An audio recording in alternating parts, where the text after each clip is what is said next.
The Bay of Quinte, a narrow winding inlet of Lake Ontario, about 100 kilometers in length.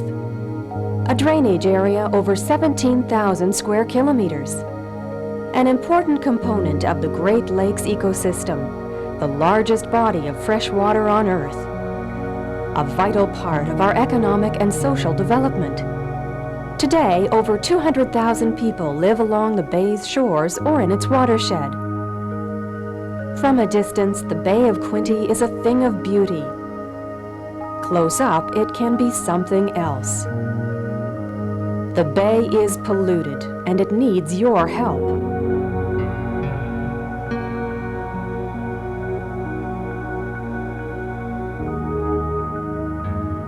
For many years, the Bay of Quinte has received and diluted the wastes and byproducts of human activity.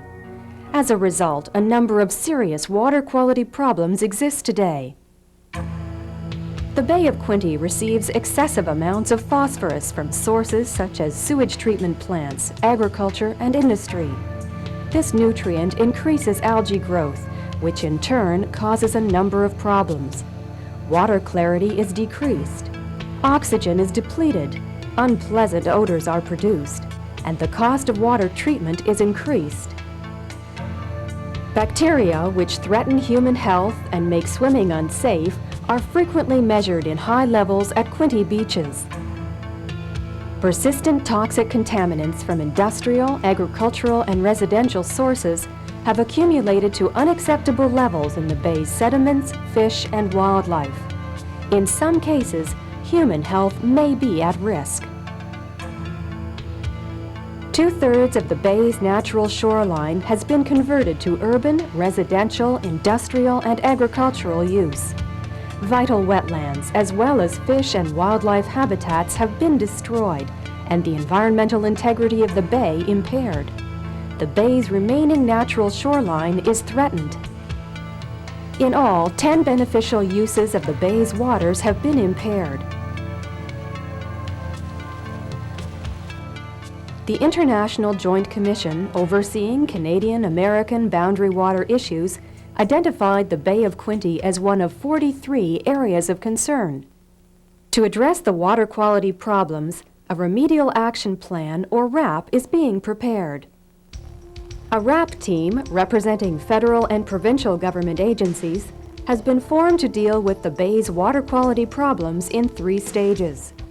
In the first stage, problems were evaluated and cleanup options assessed. This work was summarized in the Time to Decide discussion paper and Stage 1 report.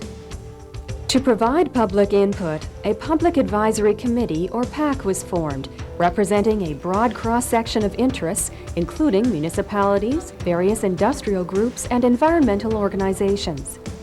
Public expectations were summarized by the PAC in its 1990 PAC report. All parties demonstrated a deep concern for the quality of water in the Bay of Quinte. This work has been translated into cleanup recommendations, financial commitments, and remedial actions. This is Stage 2. Stage 3 will monitor the cleanup. Stage 2 is ready now and requires your help. In some cases, we have already taken steps to restore water quality. One step is the Ontario Ministry of the Environment's Clean Up Our Rural Beaches program. 3 local conservation authorities have joined forces in this program to assess the sources of bacterial contamination at 5 rural beaches. The goal of the Rural Beaches program is to try to identify sources of bacterial contamination in the 4 watercourses feeding the Bay of Quinte. Thus far this summer we've been doing a water quality sampling program, testing water throughout the watercourse and its main tributaries to locate problem areas. This will be followed up with a landowner contact program where we're consulting with the landowners to learn about their farming practices and if they contribute to bacterial contamination into the water. This will eventually be followed up with a program which will provide funding for landowners to clean up their problem areas. The Moira River empties into the Bay of Quinte at Belleville. Levels of arsenic in the water and sediments of the river are high. The principal source of this arsenic lies upriver at Deloro, where a gold mine and mineral processing plant operated for over 100 years. When the plant ceased operations in the 1960s, arsenic, as well as other heavy metals and radioactive contaminants, were abandoned as slag. To reduce the contamination of the river, the Ontario Ministry of the Environment established and continues to operate a treatment facility to remove arsenic. And the problem we have now is every time it rains or there's any water passing through the site, it picks up the arsenic and runs into the Moira River and continues on down through the watershed. So our main objective here is to stop the arsenic entering the Moira River, which we are doing by collecting the groundwater and pumping it through a treatment process and removing the arsenic from the water and returning the water to the Moira River. Our cleanup actions require environmental partners and cooperation. The Cold Creek Improvement Association is an organization of farmers, landowners, and concerned citizens working together to improve fish habitat in Cold Creek, a major tributary of the Trent River. Hundreds of trees have been planted by the association to establish a buffer strip between land use and the creek. Extensive rock work has been introduced to stabilize the creek's banks and to reduce erosion. In an innovative approach, old tires were tied into mats and then secured on the steep banks of a heavily eroded portion of the creek. The tires, along with the vegetation planted among them, will help to minimize erosion.